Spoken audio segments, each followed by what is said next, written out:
Boa tarde, queridas irmãs e irmãos em Cristo, que seu amor nos envolva e que suas bênçãos se derramem sobre nós.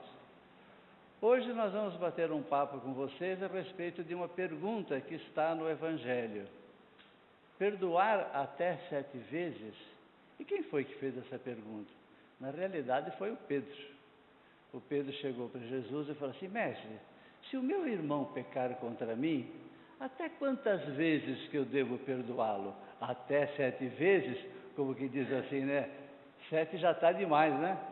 E Jesus, então, com aquele jeitinho manso dele, muito didático, instrutor, falou: não, Pedro, eu não digo que tu deves perdoar o teu irmão que pecar contra ti até 7 vezes, mas deves perdoá-lo 70 vezes 7. Que diferença, não? E olha, para quem acha que é para perdoar até 490 porque fez a continha, não é verdade. Na realidade, essa expressão 70 vezes 7, que vigorava na época de Jesus, no linguajar comum, queria dizer exatamente o seguinte: incontáveis, infinitas, inúmeras vezes. Ou seja, não é para ficar contando as vezes que a gente perdoa, é para perdoar o número de vezes que forem necessárias. E vejam que o perdão é algo assim, que um dos principais ensinamentos que Jesus nos deixou. E Ele nos mostra que através desse caminho realmente nós alcançamos a redenção. Por quê? Porque um princípio de física estabelece que 2 corpos não podem ocupar o mesmo lugar ao mesmo tempo. Então vocês imaginem, se nós colocamos dentro do nosso coração mágoas e ressentimentos, não tem espaço para entrar ali o perdão, o amor e a caridade. Ou uma coisa ou outra. Quem guarda mágoas e ressentimentos não vai aprender a perdoar, não vai aprender a praticar a caridade. A escolha é nossa. E aí, como é que é? Dizem, né, os sábios, que a gente ficar com raiva do outro, querer se vingar do outro por alguma coisa que ele nos faça, é como a gente tomar um copo de veneno e ficar olhando para ver se o outro morre. Ou seja, esse veneno só faz mal para nós mesmos. Aquilo que nós guardamos dentro do nosso coração, realmente, como diz o, é um atraso de vida, porque vai nos segurar assim como se fosse uma pedra de 500 quilos amarrada aos nossos pés, que nos impede de dar um mínimo passo no caminho do nosso progresso e da nossa evolução espiritual. 2 amigos iam atravessando o deserto, e no meio do caminho eles se desentenderam, e um amigo sentou um murro na cara do outro, assim, mas aquela coisa forte, né, bem dada. E o cara caiu no chão, se levantou, aí ele escreveu assim na areia: hoje o meu amigo me bateu. E continuaram andando. Quando eles chegaram no oásis, os amigos foram entrar assim na água, e esse que havia apanhado, ele se descuidou um bocadinho e estava se afogando. E o outro amigo se jogou na água e o salvou. Ele pegou uma pedra muito grande e esculpiu nessa pedra: hoje o meu amigo me salvou. E o amigo achou estranho, falou: por que quando eu te bati você escreveu na areia e quando eu te salvei você escreveu na pedra? Falou: porque as coisas ruins a gente escreve na areia, o vento vem, desmancha e leva. As coisas boas a gente escreve na pedra para que elas fiquem gravadas para o resto das nossas vidas. Veja que coisa importante, não é mesmo? E nós temos a mania de guardar no nosso coração, escrever numa pedra as coisas ruins, aquela mágoa que alguém nos ocasionou, aquele prejuízo que alguém nos deu, aquela ofensa que alguém fez para conosco. E a gente se esquece de que a lição maior de Jesus é a do perdão. Às vezes a gente vê essa frase que consta da Bíblia: Deus nos fez a sua imagem e semelhança. E aí a gente fica pensando: puxa vida, mas onde é que está a nossa imagem e semelhança a Deus, se nós somos desonestos, corruptos, violentos, imorais, fazemos tudo errado? Onde é que a gente se parece com Deus aí? Pois é, mas há um fundo de verdade nisso. Se vocês querem saber um dado momento em que a gente fica muito parecido com Deus, é na hora que nós aprendemos a perdoar. Porque diz o célebre ditado que se errar é humano, perdoar é divino. Porque na hora que você perdoa, você se livra de todas essas amarras, você fica com um coração tão leve que você se eleva e você chega tão próximo de Deus que é como se você estivesse já no paraíso, ainda com os pés na terra. Essa é a elevação que nos dá o perdão. E Jesus, quando nos deu os seus ensinamentos, ele não ficou só naquela, olha, vocês façam tudo o que eu digo, mas não façam o que eu faço. Não, Jesus falou e exemplificou. E qual é o maior exemplo de perdão que ele nos concede? Se vocês se lembrarem, quando ele está na cruz, nos seus últimos momentos, quase morto, ele eleva o rosto para os céus e se dirige ao Pai e diz o seguinte: Pai, perdoa porque eles não sabem o que fazem. Vejam, isto é uma prova de amor, de perdoar todos aqueles que injustamente colocaram um homem inocente na pior de todas as penas que existia naquela época, que era a crucificação. Só se crucificava o pior, o mais reles, o mais vil dos criminosos. E Jesus, totalmente inocente, levando essa morte. E nessa hora ele ainda quer perdão para todos, porque acha que eles não sabem o que fazem.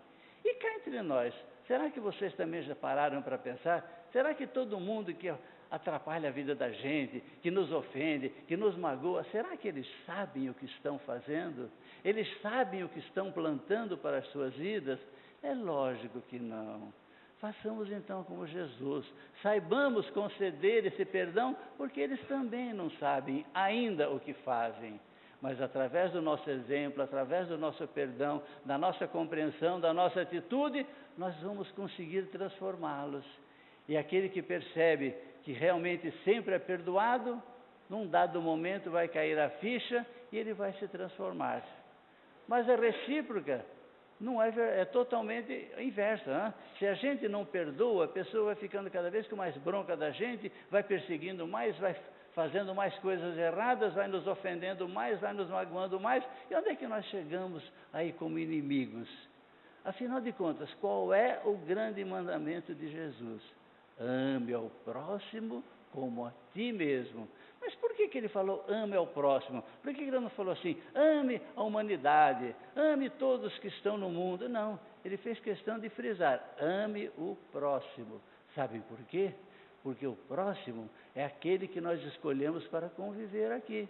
Quando nós estávamos do lado de lá, na famosa erraticidade, traçando planos como é que nós iríamos enfrentar a próxima encarnação, a gente tirou aquele véu do esquecimento, conseguiu vislumbrar todo o nosso passado e realmente notamos todas as pisadas de bola que nós demos, todas as promessas que a gente tinha dito que faria aqui, em termos de crescimento, de evolução, de perdão, e nós não conseguimos.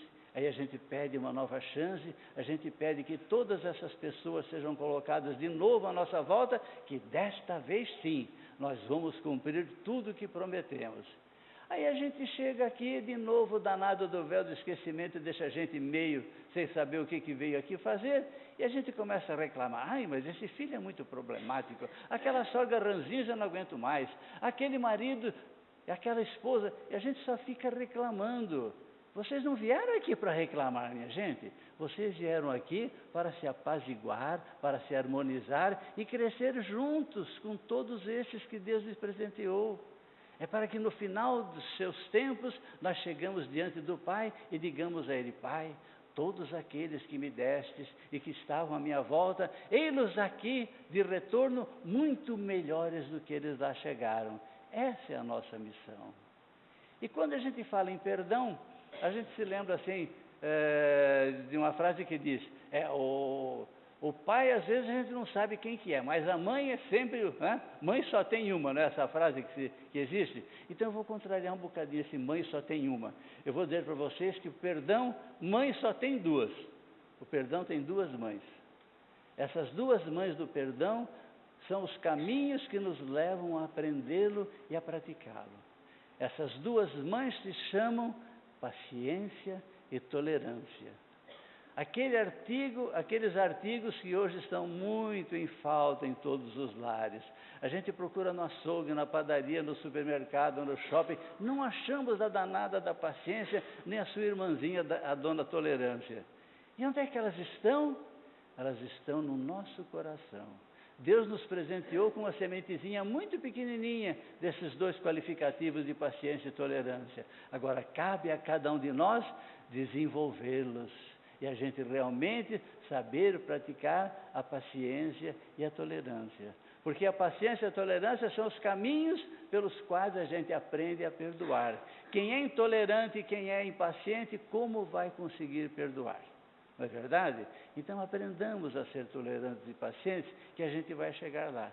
E uma das maneiras de nós sermos tolerantes e pacientes é a gente eliminar uma palavrinha do nosso dicionário. Essa palavrinha se chama implicância. Implicância, eu sei que aqui ninguém implica com ninguém, com nenhuma mania. A gente aceita tudo que os outros fazem, a gente aceita do jeito que eles são. Nós não implicamos com nada, nós somos verdadeiros santos, anjos. Pois é. Então, vamos parar de implicar que nós já vamos estar melhorando muito a nossa tolerância e a nossa paciência. Vocês sabem que tem gente que implica com o outro no convívio, seja marido, mulher, filho, irmão e tal, implica com o jeito de andar, com a roupa que vestiu. Eu já vi gente até implicar com o outro com a maneira de espremer o tubo da pasta de dente. Meu Deus do céu, a gente tem uma vida inteira para se apaziguar, para viver bem, e vamos ficar achando chifre em cabeça de cavalo, criando essas implicâncias?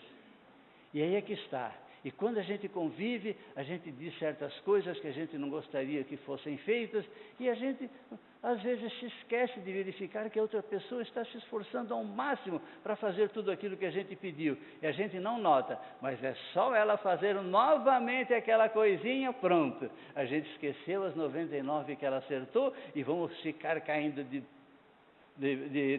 com 4 pedras na mão com aquela que ela errou.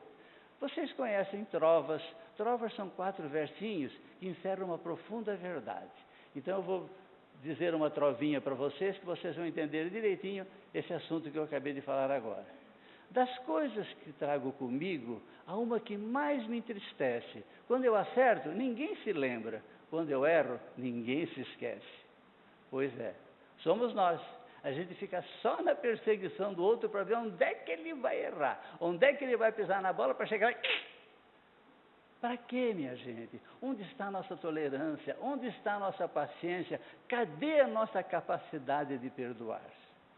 E olha, Jesus, quando fala a respeito do perdão, ele já começa nos ensinando falando o seguinte: amai os vossos inimigos, abençoai os que vos perseguem e caluniam.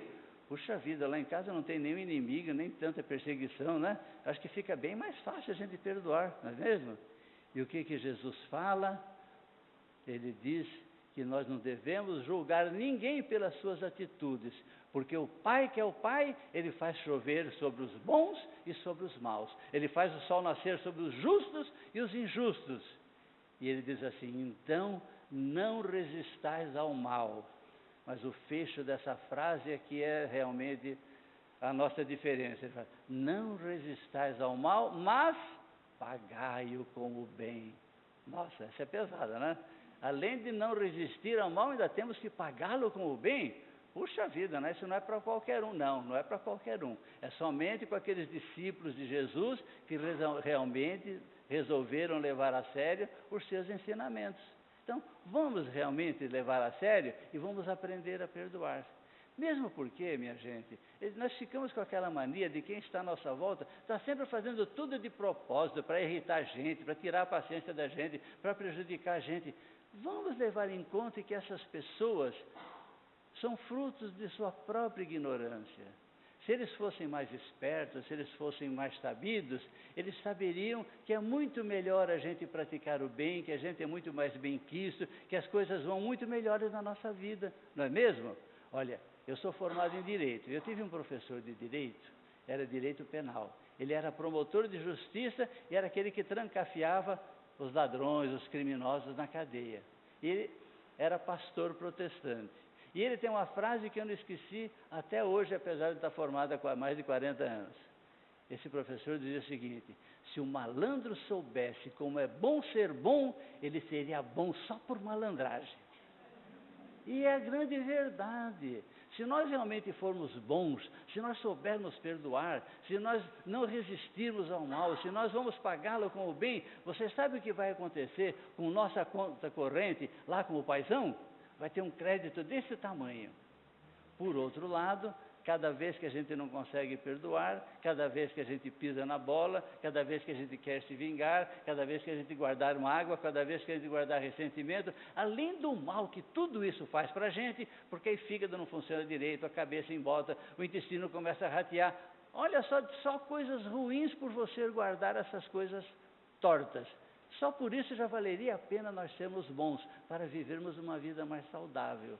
Então, gente, cuidando da nossa própria saúde, vamos ser bons por malandragem, vamos fazer tudo o que Jesus pediu, porque o nosso conta corrente lá em cima está sempre cada vez melhor. Aí você vai falar assim, mas aquele lá, pelo amor de Deus, né? Olha, eu já perdoei 1, 2, 5, 10, 15, 20 vezes, mas o que Jesus falou? Quantas que era para perdoar mesmo? É só 7? Ou 70 vezes 7? Então não é para ficar contando. E aí eu perguntaria para vocês o seguinte: dessas pessoas que nos ofendem, que nos magoam, que puxam o nosso tapete, que nos prejudicam, o que eles podem fazer por nós? Hoje, amanhã ou depois? Podem fazer alguma coisa? Se puderem, vai ser uma coisinha tão pequenininha, tão diminuta, tão insignificante que é quase nada.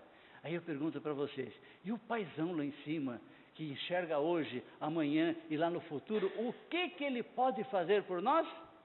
Ele pode fazer por nós tudo, hoje, amanhã e sempre.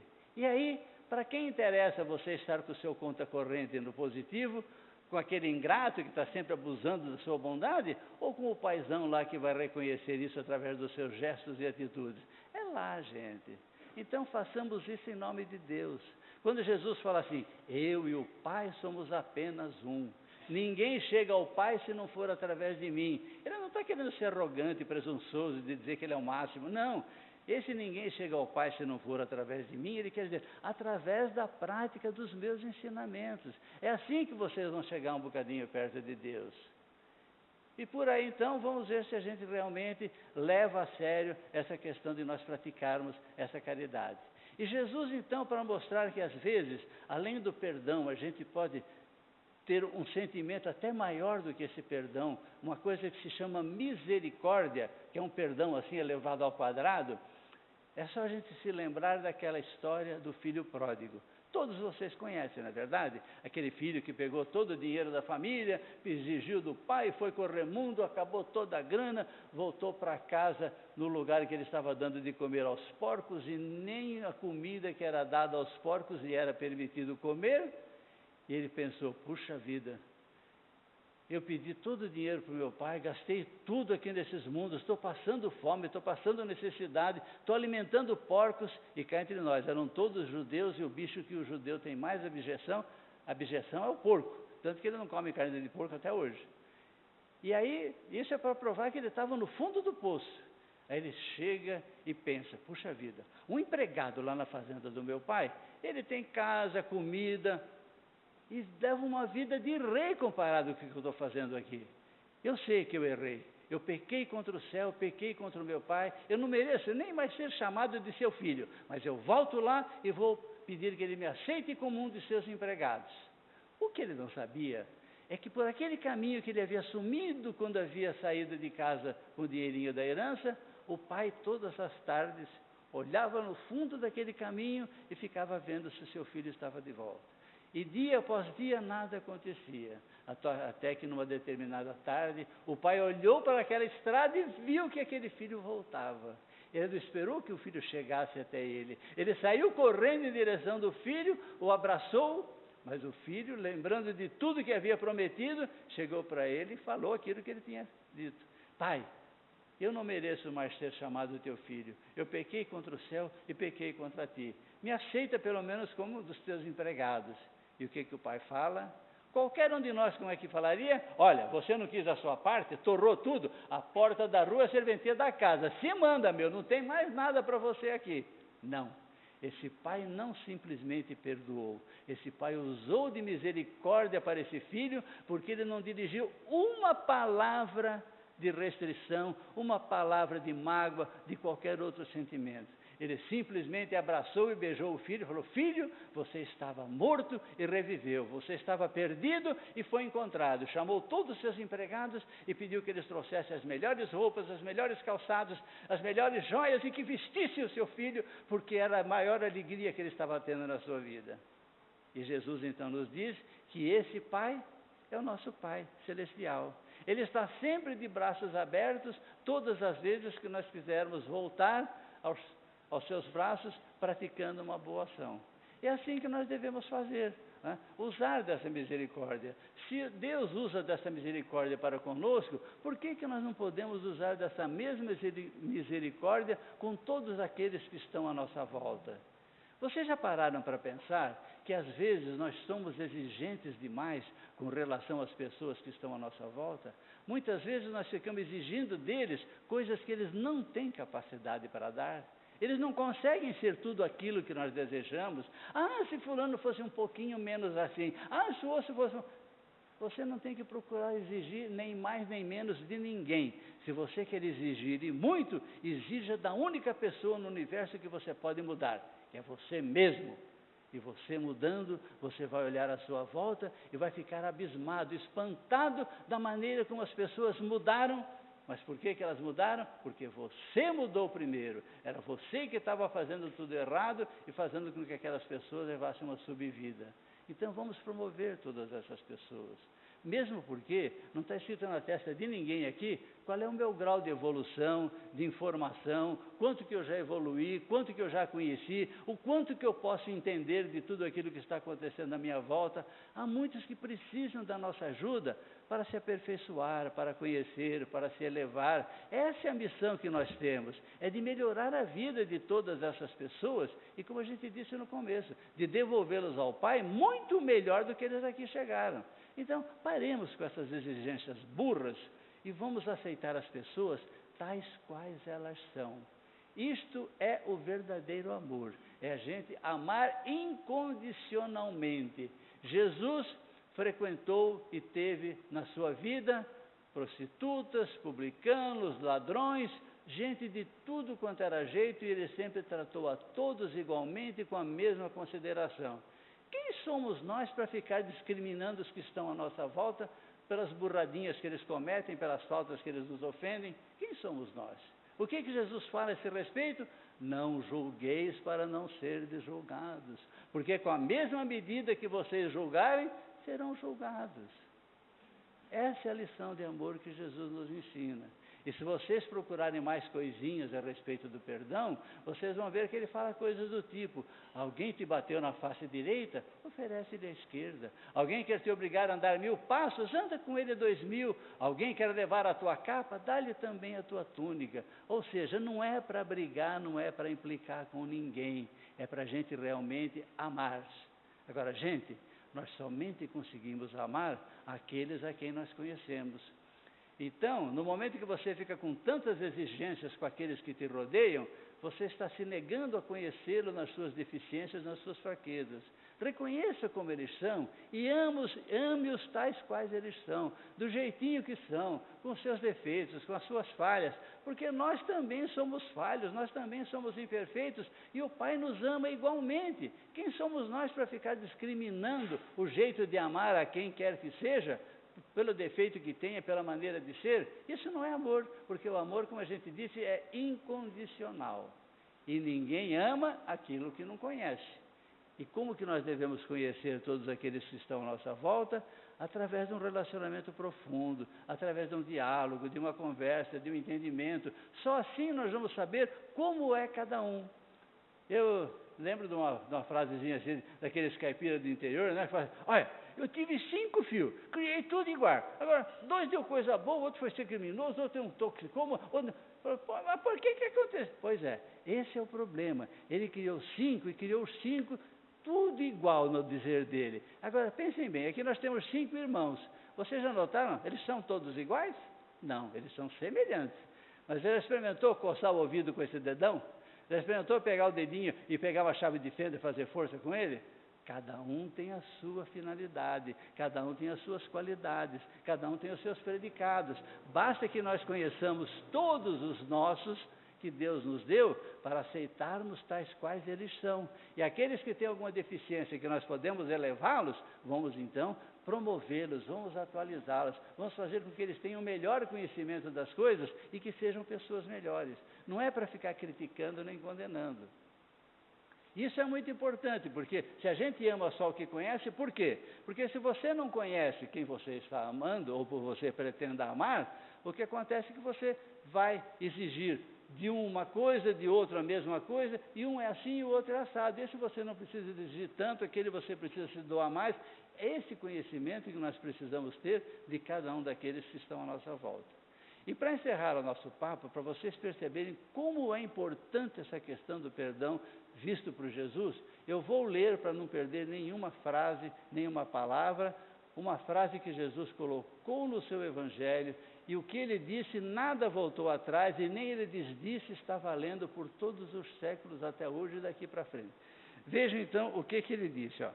Se perdoardes aos homens as faltas que eles fazem contra vós, vosso Pai Celestial vos perdoará também os vossos pecados. Mas se não perdoardes aos homens quando eles vos ofendem, vosso Pai também não perdoará os vossos pecados. Olha que coisa pesadíssima, não é, minha gente? E afinal de contas, qual é a oração mais linda que existe na humanidade, que nós rezamos aqui no começo da palestra? O Pai Nosso. Quem nos ensinou o Pai Nosso? O próprio Jesus. E o que diz o final do Pai Nosso? Perdoa as nossas ofensas, assim como nós perdoamos os que nos têm ofendido. Então, para nós não sermos mentirosos, nós não sermos hipócritas na hora de rezar o Pai Nosso, na hora de dormir, saibamos realmente perdoar, e perdoar de coração, e que nós saibamos aplicar todos esses ensinamentos de amor maravilhosos de Jesus, e que Ele permaneça sempre junto de nós. Muito obrigado.